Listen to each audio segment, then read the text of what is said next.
your fruit grow on other people's trees. Well, I want to be in that legacy play. And the legacy play would be to stand up more leaders, to say, it doesn't all go through me. You're great. Let me help you do the thing that you're best at and lift up and replicate the things that are in me, so that this operating system of significance that leveraged my success can be passed on.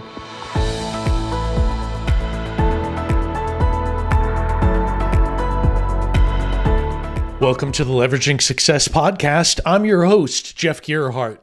Every time that we're together, I want to help you to work less, make more, and with the margin that you start to gain and the freedom that you're storing up, you're going to be able to be an incredible husband, parent, and ultimately to live the life that God put you on. Every time that we do this, it's an opportunity for us to be exploring the possible and for you to design a life that will matter forever. Man, the skies are blue right now. It is beautiful outside. I was out with Heather. We were doing some driving around this morning. And as we were coming back into our property, we were driving in and she just stopped the car. And I'm like, what? And we looked up. She's like, look. And as we were looking, she's like, can you see these trees? And it was incredible. We have a lot of trees on our property. There's so many of them, and they're red and yellow and green and brown, and they look like they're on fire. It's incredible, just the colors across all these trees, and they're really, really big. And in fact, over this studio here, there are a huge amount of trees that canvas and create a tent over top of this place.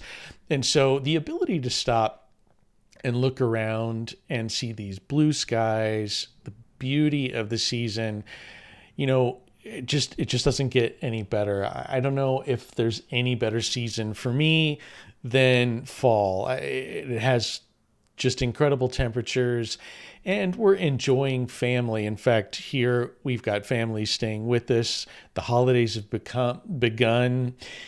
So many good things are happening. In fact, we're in the process of accumulating new board games, and we love to play games. Some of my favorites, if I were to tell you ones that have been fun for us to learn over time, include one of my favorites. Everybody knows that if Dad wants to get his game played, it's going to be Cover Your Assets. It's an incredible, fun business game. One that we discovered in this last year was The Rat Race, which is a Robert Kiyosaki game. That's a fun game, fun to play at home. Sky Joe is another one that we love to play. I bet you've got lots of games that you like to play as a family. If you've got a game that you'd recommend, put it into the comments, email me, or just leave what you think is your favorite card game, board game, family game that you think is probably rarely known. I think Cover Your Assets is rarely known. It's a card game, and the idea is to accumulate assets, but often what happens is those assets get stolen, and the way that you challenge each other to take an asset, to build an asset, and the first one that accumulates the most assets to $1 million wins the game. It's a fun strategy game. It's got some chance, some luck in it. And for me, that's the kind of games that I like to play, are those games that have a lot of strategy and a little luck. Now, some of you like to play those games that are more luck than anything else, like another game that we play, Liar's Dice, or some sort of Yahtzee game. Those games are largely just what gets rolled or what you draw. Those games are not as fun for me. And also, I don't know about you, but certain games where there's not a winner are just, I can't, if it's just for fun, and that's fine, but somebody has to win the game. Now, for some of you, you're thinking, who are you? But no, I mean, it's just a part of me. I really like to be able to win. I don't mind losing in a board game as long as somebody won. If no one can tell who won, I don't want to play this game, this board game, this card game ever again. But that's just me. The games that we're always after have that sort of competition. And I think our family's got not only humor, but competition that's going on all the time. What a great time of year when we get to reflect, look back, spend time with family, get some Sabbath time, right? That sort of fill up that happens when we get to remember everything that happened, to memorialize that and say, there's certain things that I'd love to repeat. There's things about this year I don't want to ever have to see happen again, right? And how can I learn from what happened so that I can get more of what I'm hoping for?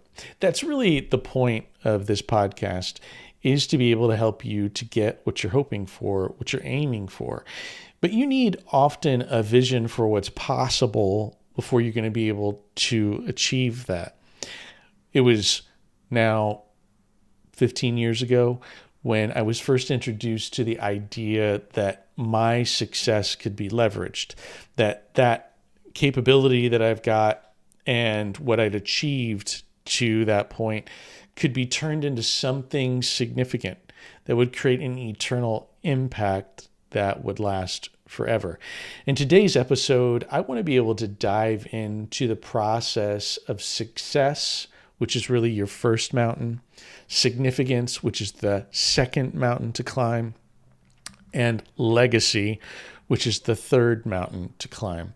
Now, those three, some never scale any of those three. Some get to the first one and don't understand what the other two look like or what could be. I want to unpack that a little bit with you today. But first, I want to get into just a little story of me to give you more color on who I am and where I've been. So it was after I moved back from Switzerland, where we had launched an incredible cardiovascular device, that the next opportunity started to show up. Now, this was a few years into being back to the US. I'd been helping to launch the cardiovascular device in the US, out to Japan and Singapore, doing the same thing. And we'd had so much growth. It was incredible what was happening in my career at that point. And you know what happens often in success is that it doesn't go unpunished, meaning, great, you achieved that. Now you need to try and achieve this. And the next thing for me was a sword and the stone kind of opportunity. If you know the story of the sword and the stone, it's that sword that nobody, no knight can pull out of the stone, but only the most worthy one ready to be king can pull that stone out, King Arthur, out of that stone. And perhaps you've been presented with that opportunity where you've had success and it's okay, this is the next peak for you to get up to inside of success and prove it again. And so this role was a role inside of labeling in a medical device company. Now, to be clear, by that point, my context for labeling was extremely small. I had so much to learn in terms of what did the regulated bodies all over the world that would oversee our products require of us, from what gets affixed to the product, what gets put into our training, our instructions for use, and every kind of language that we're going to put that into. And so there was so much there. There was packaging, there was engineering, there was manufacturing, there was quality. And the reason that this role was the sword and the stone was because it was always the last thing to get done before a product became commercialized. Okay, imagine with me. We have an incredible technology, one that is revolutionizing the ability to replace your aortic heart valve.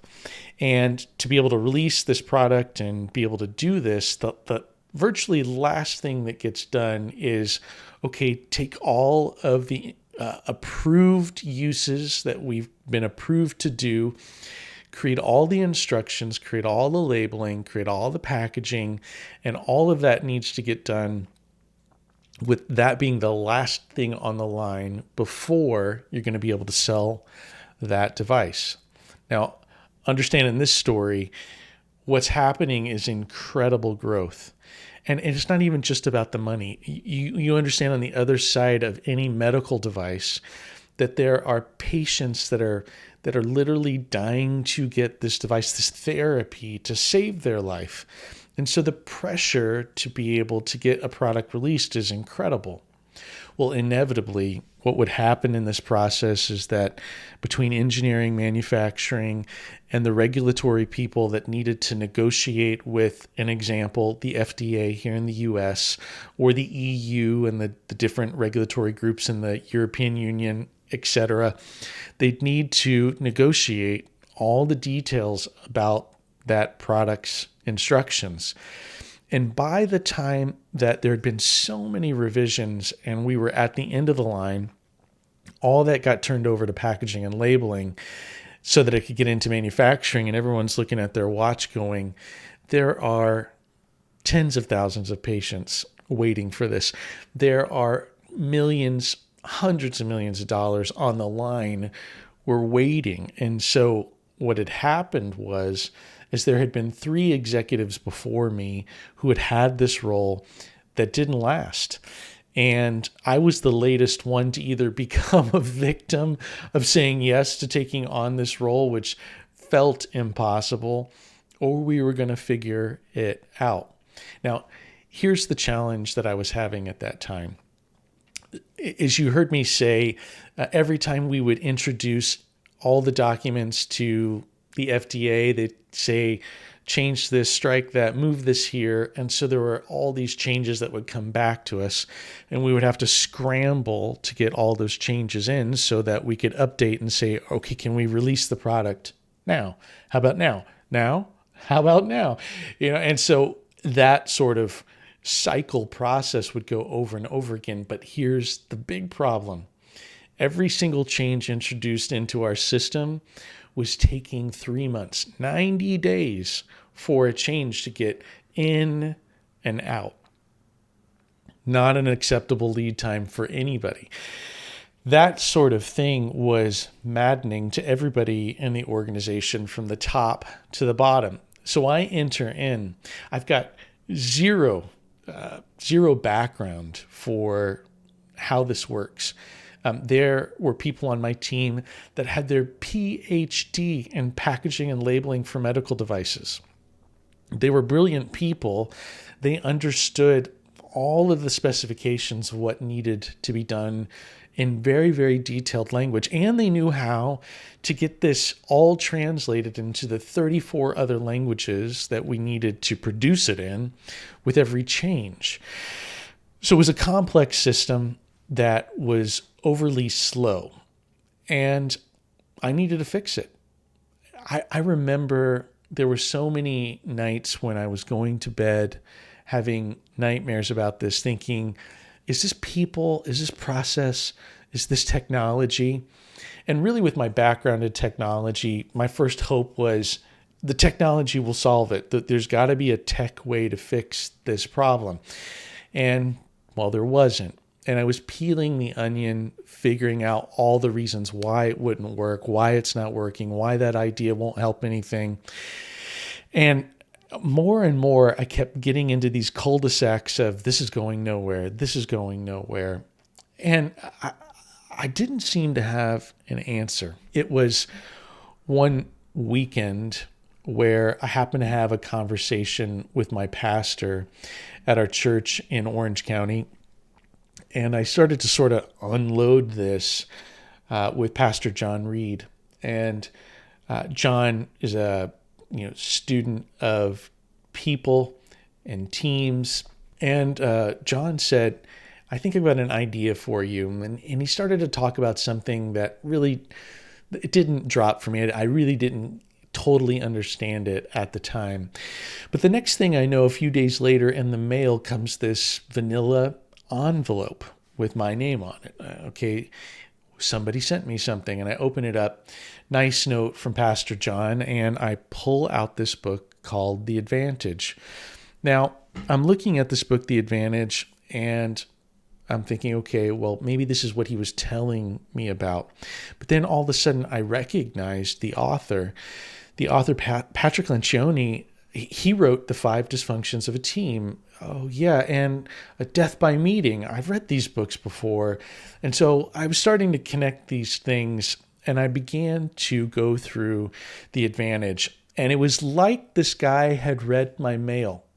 He was explaining all the reasons why our team wasn't functioning.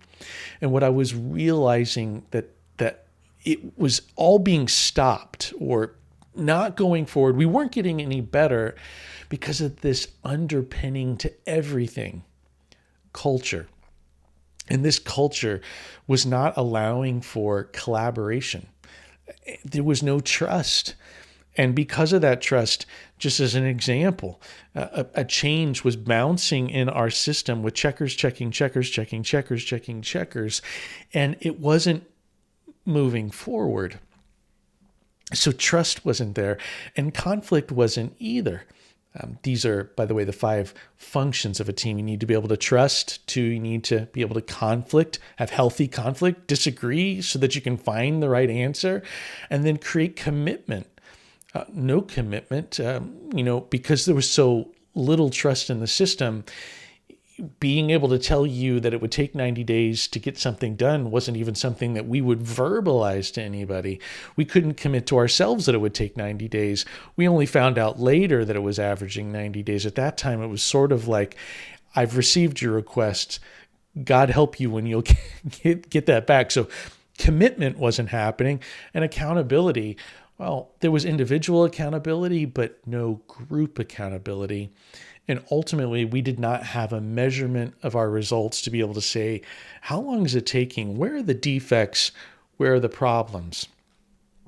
So I'm reading this book, The Advantage, which explains that team cohesion, clarity, reinforcing clarity, over-communicating clarity, all of these elements go into a healthy organization. And so as I was reading it, I couldn't put it down, and I was in bed. And again, in those days, the laptop came to bed with me. And I remember, it's like it was yesterday, I'm laying in bed. It's already dark. Everyone's asleep. I'm this white glow on my face as I'm looking at my laptop, typing out this emailing the offices of the table group. And because I'd gone to their website, I'm like, who is this guy? Oh, he's got a team. There's consultants. I've got to reach out. I've got to say, help me. And I did. It was amazing. I emailed them. Within 24 hours, I had a consultant, old friend Bob Hernance, reached out, and he said, hey, I think I can help. I read what you wrote. Can we have a discussion? And began to have the discussion, and I realized, okay, credibly, this consultant could help me to start somewhere to begin the process and journey of figuring it out. And I had a leadership team at the time. And so the beginning of that journey was hiring that consultant. That maybe on another podcast sometime, I'll explain to you the entirety or more of that journey. But the bottom line out of that work was that we began to create a culture of trust, of conflict, of commitment, accountability, and measuring our results. And in that, my boss at the time, who was pointing out the need to start to measure, to start to videotape the entire process, to start to gather data, to walk around all the time and be present and see what's happening from our organization all the way through the manufacturing processes. We began to have the right conversations. We began to trust each other. We began to understand who we were as individuals, who we were as a collective, where our gaps were. We had open conversations. In fact, we fought really, really well. And out of that began to emerge what our root causes of all of these issues were. Now, I wish in my story I could tell you that there was one thing that we solved, that one thing, and everything went away, but there were truly just an unearthed set of inefficiencies, waste, problems that each one just had to be pulled out bit by bit out of that process and system. And as we got there, again, we found, okay, 90 days for a change. At least we could articulate that, but what were we going to do? And as we pulled all of that out, we went from 3 months to, no kidding, 3 days for a change to go through our system. It was a miracle. I mean, it was a miracle. Now, culture is so critical to this. I remember, the pain of feeling as if I'll never get through. I'll never find the answer. Did they pick the wrong guy? Am I the right leader? And having all of those questions. And the challenge for each one of these success mountains always has those moments of doubt, of hanging on and pressing through, and then the thrill of the win, right? It is a huge high. I love the achievement, the ability to get there and believe that we're getting there. So here we are. We've finally achieved all of this improvement. People are excited about what we're doing now. And I've realized, I can keep climbing this success mountain. There's another mountain for me to go after because I want to relive this. And with each achievement, there's both a virtual trophy case in my mind of, hey, I got there, and a literal trophy case of bonuses, raises, promotions, golden handcuffs, stocks, options, and all of those really great and rewarding things. But that's just the first mountain. Now, I really believe that for the first 10, 15, and I hate to give you years because it can be less, it can be more, but for the first period of your life, you're working to achieve success. And if you've been so blessed to have married and have children, there's a need to divide and conquer so that that success can happen. And so I'm going to speak from a male's perspective, from a man's perspective, a dad, a husband, is that there needs to be a dividing line of who's got what. And for a period of time when they're young, you got to go out there and perhaps before you have children, or maybe even before you're married, you got to go out there and build the success. Now, I'm suggesting to you in this podcast that you can work less. But in this first period, unless you're a trust fund baby or a silver spoon in your mouth at some level and can just decide you don't have to work, the first period of your life requires that effort to build with.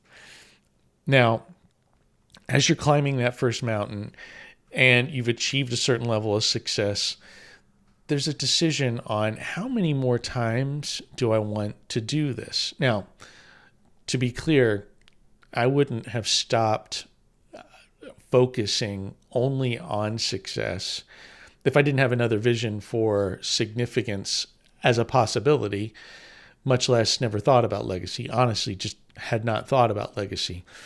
And by the time I had gotten to my mid-30s and into my late 30s, those years of, okay, got there again, got there again, all right, got there again, I know I can do it again. And you can continue that and enjoy it very, very much.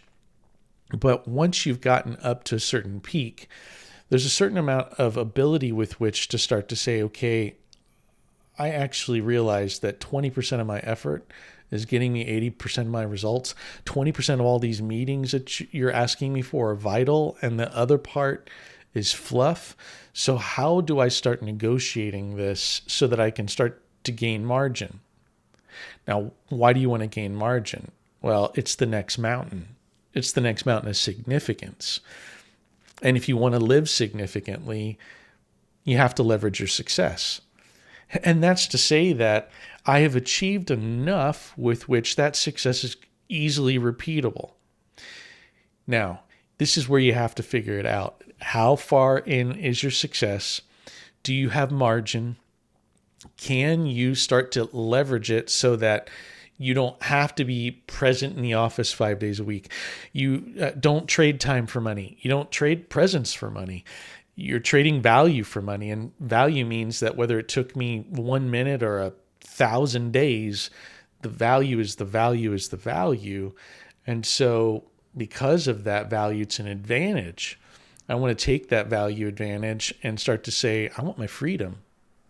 The most wealthy people today are not counting their wealth based on how much is in the bank account. Not that that's irrelevant, but the most wealthy people understand that time is the most valuable asset.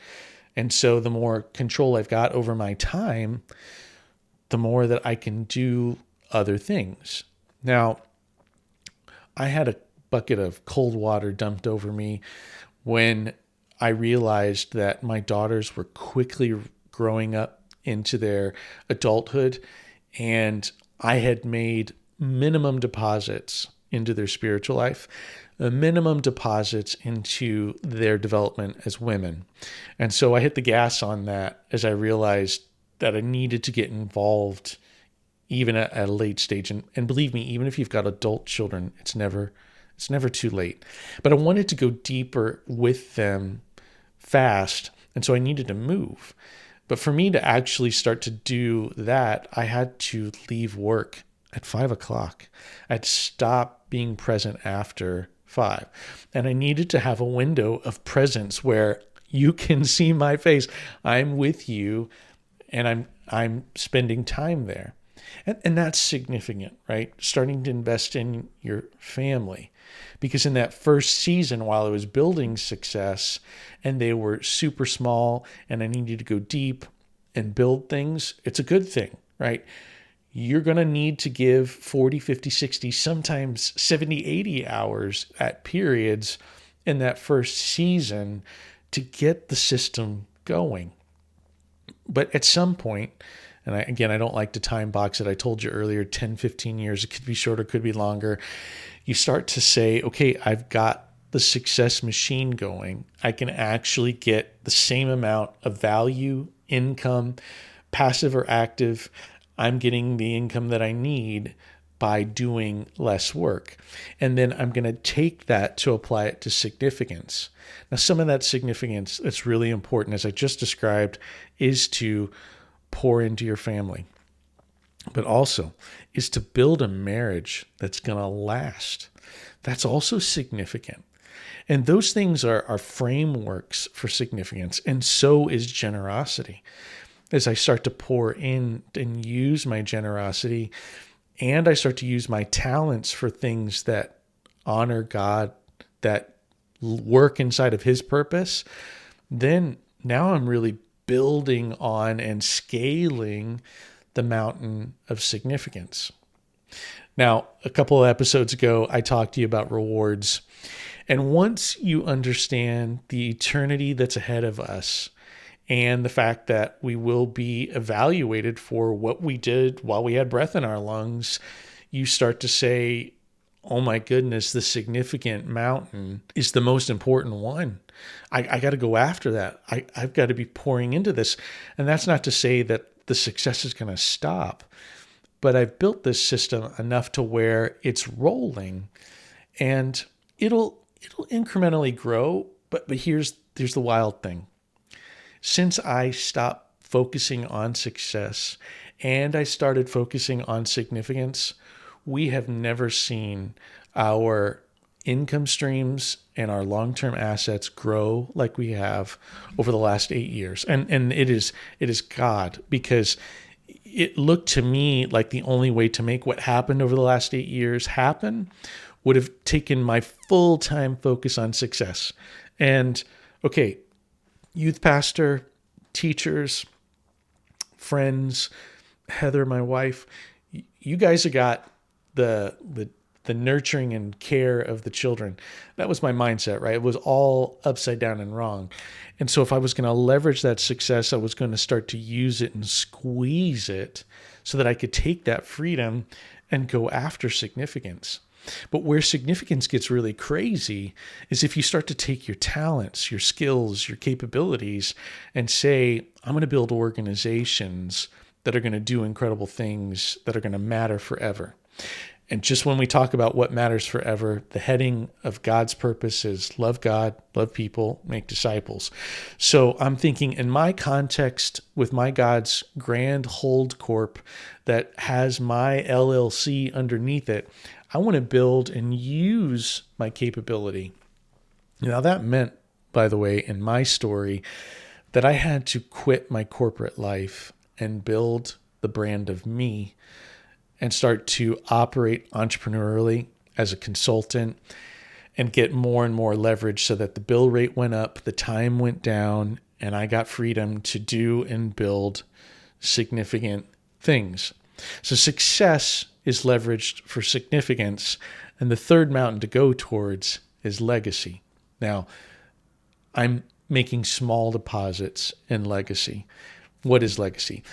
Legacy is the replication of what God's put into you, into others. Who's going to say they're standing on your shoulders to achieve the greatness in their life in the future? Well, that is something that will only come if we've made deposits in people that are going to be able to grow their own leadership, grow their own capability, and do as the great Bob Buford said, see your fruit grow on other people's trees. Well, I want to be in that legacy play.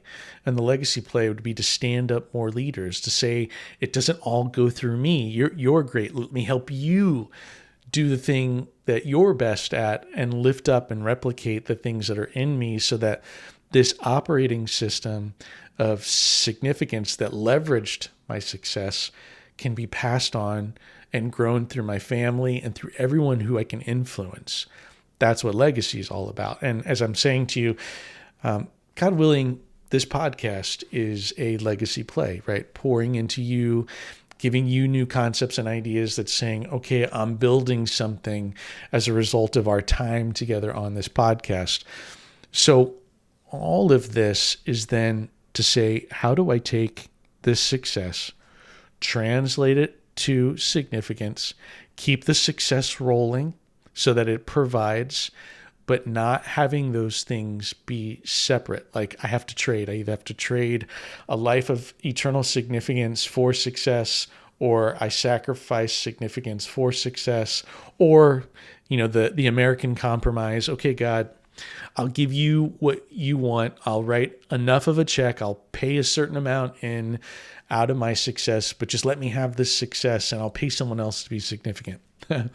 The extraordinary life says, God made me to be significant and to be successful and to leave a legacy. Hey, I hope this concept is helping you. I intend to continue to break down the steps, to give you my story, to bring other people in here who have lived this operating system that we sourced in the master's program in Priority Living as something that you can operate with yourself. That's what we're doing with Leveraging Success, is to find successful marketplace leaders, business owners, executives, entrepreneurs, investors who want to take that and leverage it for a life that will be well rewarded in eternity. Hey, thanks for being here with me. If you'd like to follow along, please subscribe to this podcast. You can do that if you're on YouTube. Also hit the bell. You'll get notifications every time that I release a new video. And the same thing goes for all the other platforms, whether Spotify, Apple Podcasts, etc.